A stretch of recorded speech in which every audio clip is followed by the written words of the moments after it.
Olá a todos, vamos então dar continuação à videoaula passada, onde iniciei a matéria de estatística descritiva. Nesta videoaula terei o objetivo de explicar como tratar dados agrupados em categorias. E então farei um terceiro vídeo para explicar como tratar dados agrupados em classes, tá bom? Ora, para isso eu vou retomar o exemplo da videoaula passada. Eu vou voltar aqui a escrever os dados em bruto e vejam que, não sei se recordam, eram referentes às notas do último ano da licenciatura do Pontes. Por acaso são dados reais meus. Foi também o exemplo mais à mão que eu encontrei. Estou aqui a colocar os dados, são 4 17 e 3 18. Ou seja, o N é 11, não é? 2, 3, 4, 5, 6, 7, 8, 9, 10, 11. Ok. E então, para agrupar estes dados, eu tenho que saber a variável aleatória. Não adianta voltar a escrever. É o número. Bom, é sempre bom escrever, a verdade é essa. Não adianta voltar a escrever, claro que adianta. Variável aleatória que se refere às notas do terceiro ano da licenciatura do Pontes, ok? Pronto, então agora vamos lá agrupar e para isso eu vou ter que criar a tabela de frequências. E a tabela de frequências para categorias é muito simples, vejam. Eu vou considerar como categorias o K, que na realidade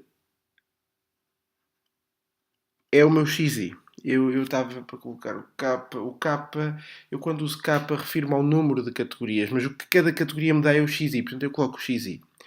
E depois o NI, e depois não, antes do N vou calcular o F pequeno. Já vos dou os significados todos. Aliás, o FI eu posso já dizer que é o NI sobre o N. Depois sim veio o N grande. E depois o F grande, que é o N grande sobre N, ok? Ora, e agora vejam que eu tenho notas de 15, de 16, de 17 e de 18, ok? Bom, e depois tenho um total também.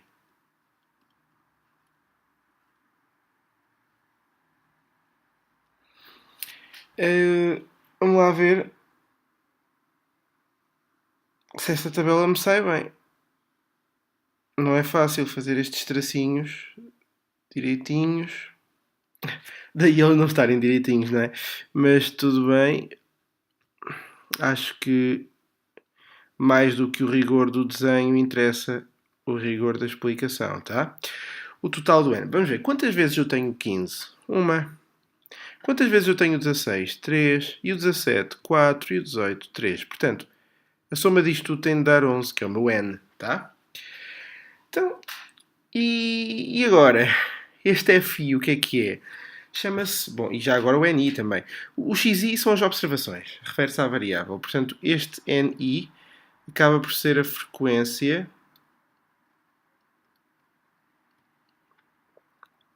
absoluta. Já este FI é a frequência relativa. Quanto aos N grande e F grande, são os respectivos aos N pequenos, mas acumuladas. Acumulada. Tanto uma como outra. O N há de ser a absoluta acumulada, o F há de ser a relativa acumulada. Ora, isto é uma questão de fazer contas. 1 sobre 11, quanto é que dá? 3 sobre 11, 4 sobre 11 e assim sucessivamente. Eu já tenho aqui a conta. Eu arredondei. Eu arredondei a 3 casas estas contas. Isto dá 0, 9. Isto estava 09, 09, 09, 09. Então eu arredondei para 091. Vamos ver aqui um problema que vamos ter. 0273 0,364, 0,273 e a soma, se repararem, dá 1,1. Mas eu prefiro que vocês deixem assim e aqui coloquem aproximadamente 1, que é o que tem de dar, está bem? É óbvio que não dá por meros arredondamentos. O ideal era usarem frações, mas isso complica sempre um pouco e então podem deixar assim. Quanto aos acumulados, o primeiro é sempre igual. Depois, o segundo há de ser o que se encontra na segunda casa mais o anterior, portanto 4, 8 e 11. Há um acumular, tá bom? Conta sempre o que vem atrás. E no F a mesma coisa, portanto o primeiro repete 0,091, depois somamos isto, portanto 0,091 mais 0,273, 0,364.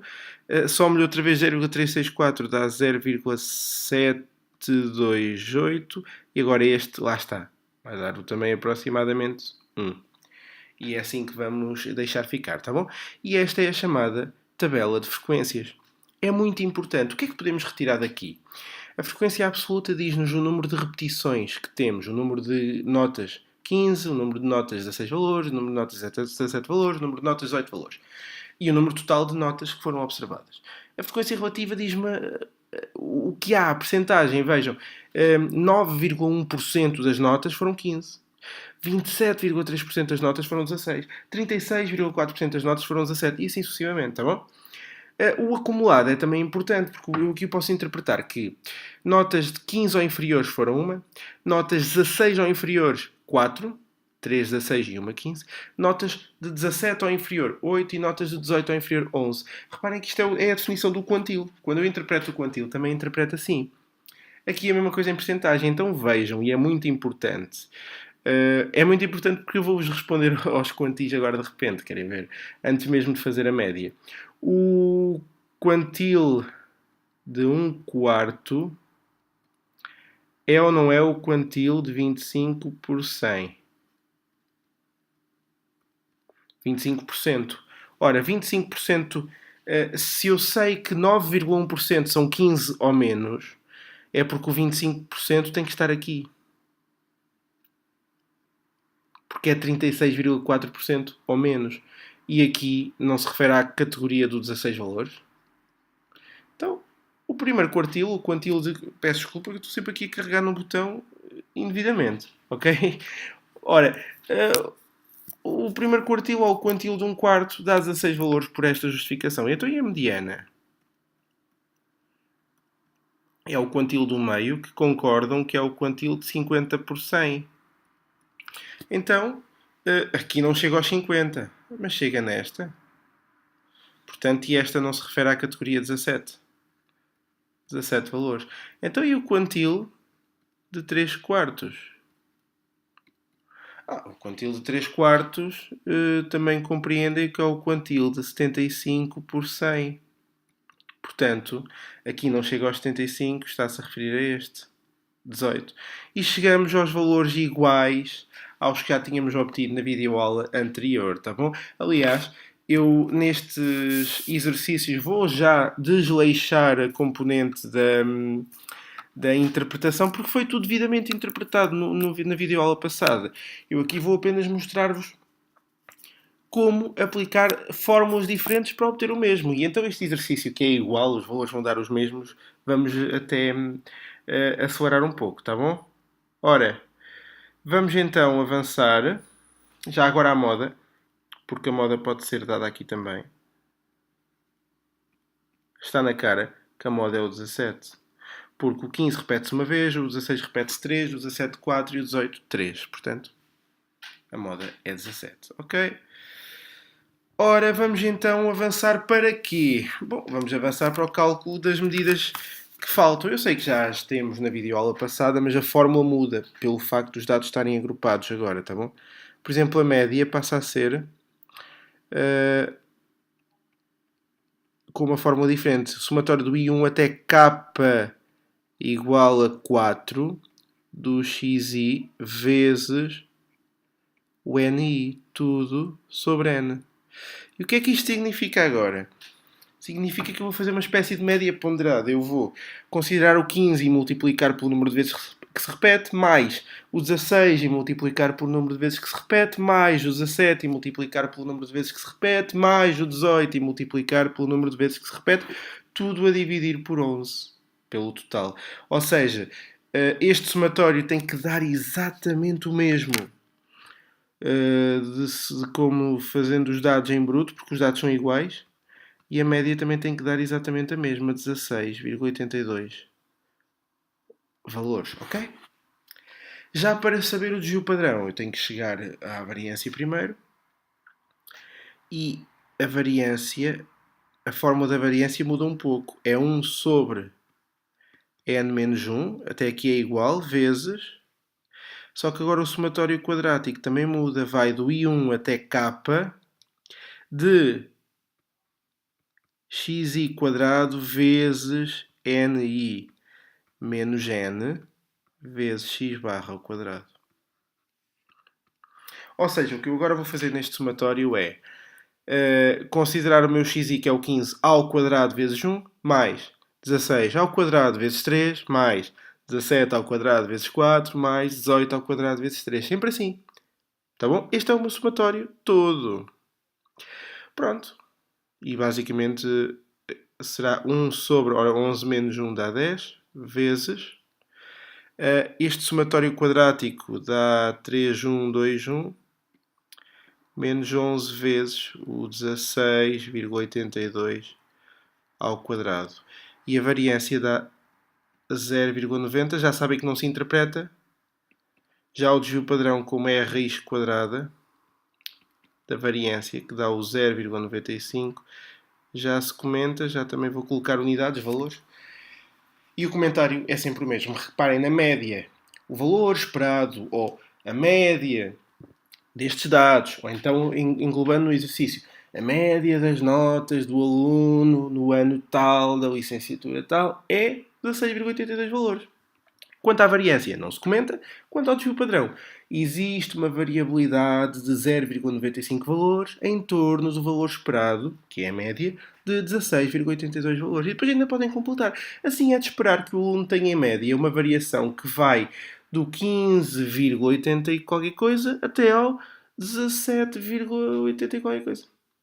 Pronto. Em média, claro. E a verdade é que vemos que as notas vão do 15 ao 18. Portanto, o exercício até está bem representativo, se pensarmos assim. Ora, o que é que aqui falta mais falar? Então, os quantis, o primeiro quartil, o terceiro quartil, a mediana. Temos a média, a variância e o desvio padrão. Temos também a moda, já. Se repararem, fica a faltar aqui, e eu deixem ver se tenho espaço aqui em baixo. Ainda tenho um pouco. O coeficiente de variação e o coeficiente de assimetria. Mas quanto a esses dois coeficientes também não muda nada. Aí é que não muda mesmo nada, as fórmulas são iguais. O coeficiente de variação é o desvio padrão a dividir pela média vezes 100. E quanto ao coeficiente de assimetria, é 3 vezes a média menos a mediana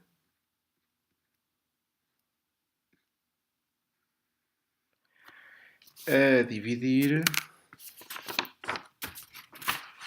pelo desvio padrão,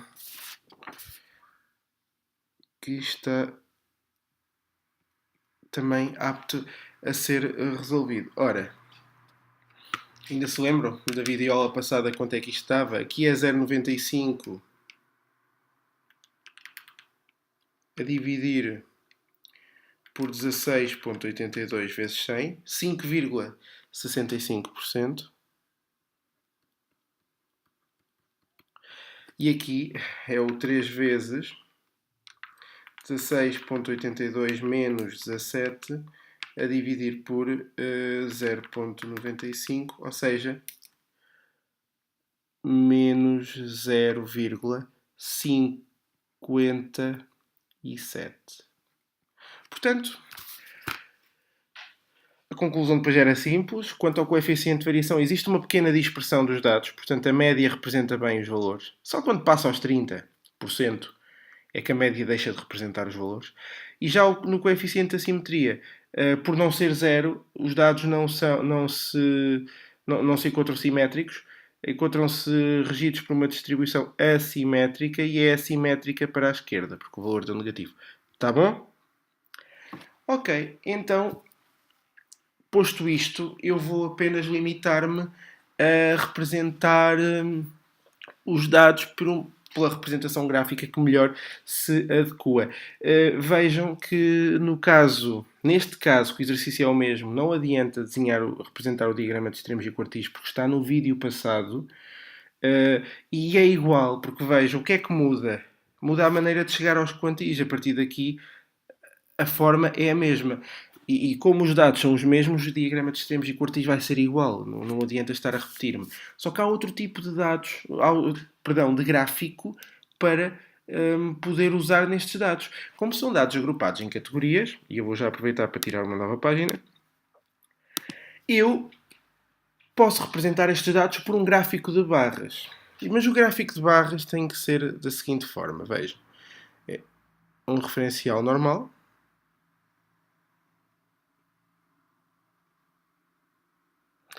onde no eixo das abscissas eu vou colocar o xi, aliás, este é o eixo do x, e no eixo das ordenadas, no eixo dos y, eu vou colocar o ni.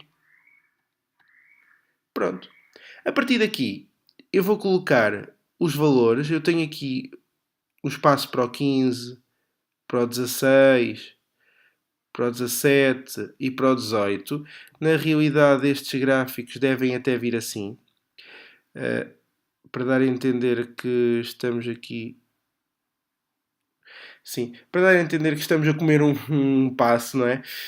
Porque do 0 ao 15 não vai esta distância e depois do 15 ao 16 vai a mesma distância, não é? Então, para não ficar à escala. Então aqui vou colocar 15, 16, 17 e 18.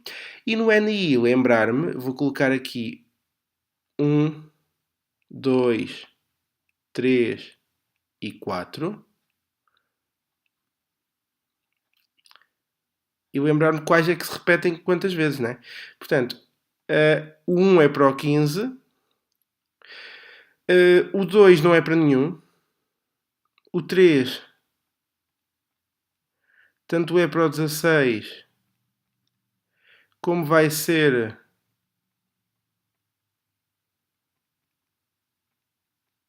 para o 18 e o 4 vai ser para o 17.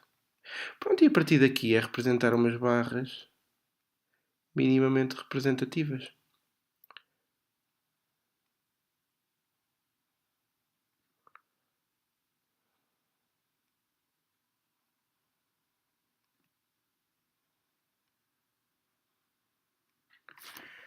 Pronto, e eu tenho aqui o meu diagrama o meu gráfico de barras que adequa aos dados. Assim é claro que a nota que mais vezes repetiu foi os 17 valores, os 18 valores e os 16 valores repetiram-se de igual forma e o 15 valores foi a nota que apareceu menos vezes. E depois até posso especificar o número de vezes. Portanto, aqui é muito importante olhar para estes tipos de gráficos e ver que o xi fica no eixo do x e o ni fica no eixo dos y. Ou seja, no eixo do x fica característica a estudar.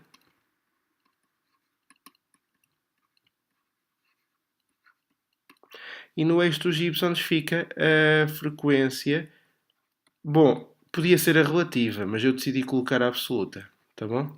Depois também vos podem ser muito diretos convosco e olha, faz um gráfico que relaciona a frequência absoluta acumulada. Mas normalmente esses gráficos não são pedidos. Agora, há aqui uma nota muito importante a reter e eu estou a terminar o vídeo. Os dados agrupados em categorias não têm muito que se lhe diga, mas uma nota muito importante. Para dados agrupados em categorias,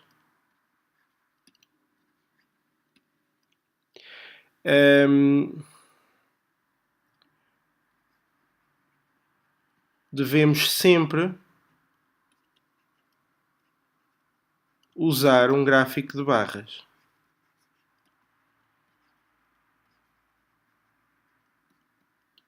E se, se os dados estão agrupados em categorias, referimos-nos a que tipo de variáveis? Variáveis que são aleatórias, quantitativas,